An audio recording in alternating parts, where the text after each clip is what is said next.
Well, last financial year was a stellar one for hearing implant maker Cochlear, with record profits and dividends rising 13%. But then in September, disaster struck. The company voluntarily recalled all unimplanted Nucleus 5 devices. Shares plummeted, wiping more than $1 billion off its value.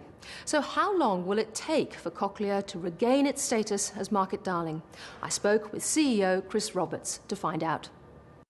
Chris Roberts, thanks for joining us. Thank you, Tiki. A product recall, of course, is what every chief executive dreads. What were you able to tell shareholders today?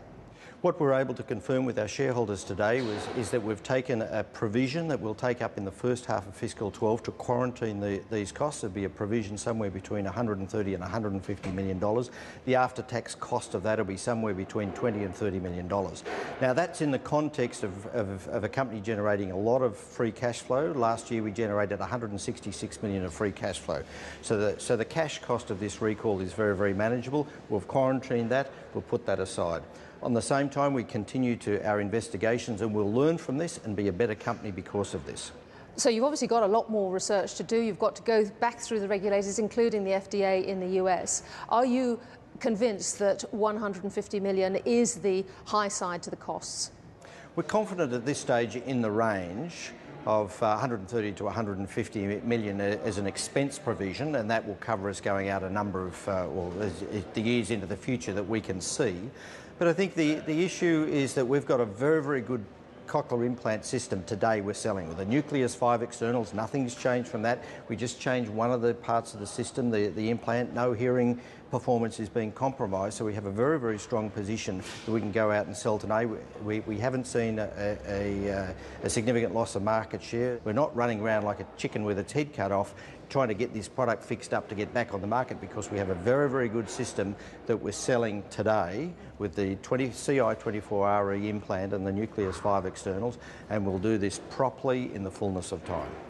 Of course, it's worth saying that with the latest recall, your product didn't harm customers, whereas one of your competitors has just had a global recall after users reported severe pain and shocking sensations. But of course, this company, Advanced Bionics, now has approval to go back into the US market. The UBS analyst Andrew Goodsall said this could not come at a worse time for Cochlear.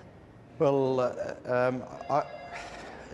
Advanced Bionics were going to come back at some stage. I think it's probably, I'm not sure whether there's ever a good time or bad time, but actually I think what's important from a competitive point of view is relative market share. And I think it was actually quite good that Advanced Bionics came back that week to counterbalance what our other competitor, Med-El, could do. So there's a number of market dynamics and competitive dynamics going out there. Now tell me about the Australian Hearing Hub and your very fancy headquarters here at Macquarie University.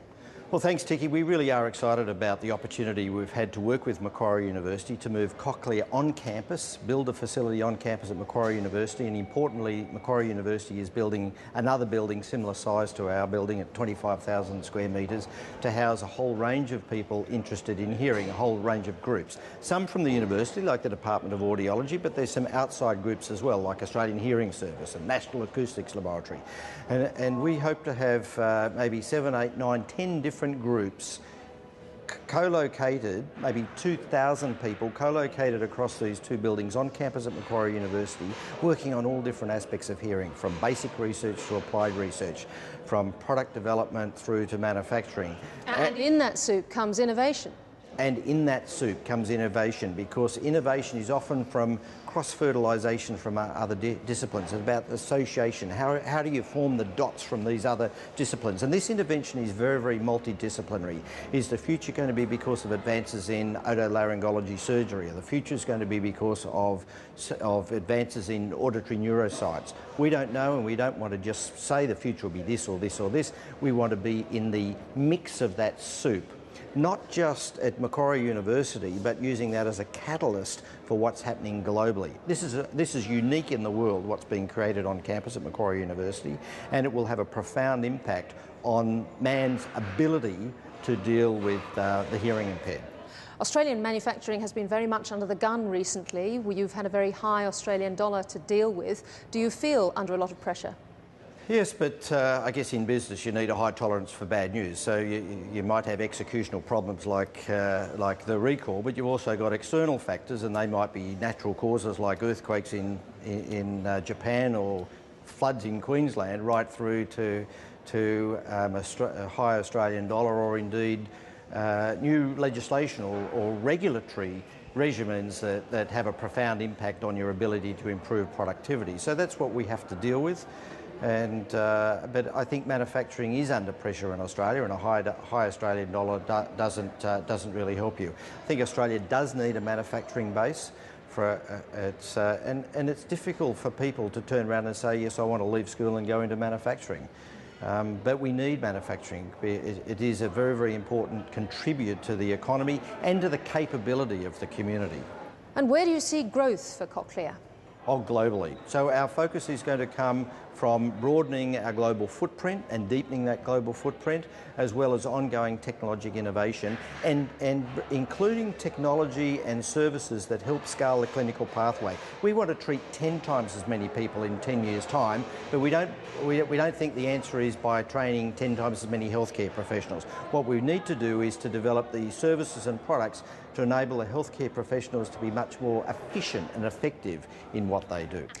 Chris Roberts, it's a remarkable sector. Thank you so much for joining us. Thank you very much.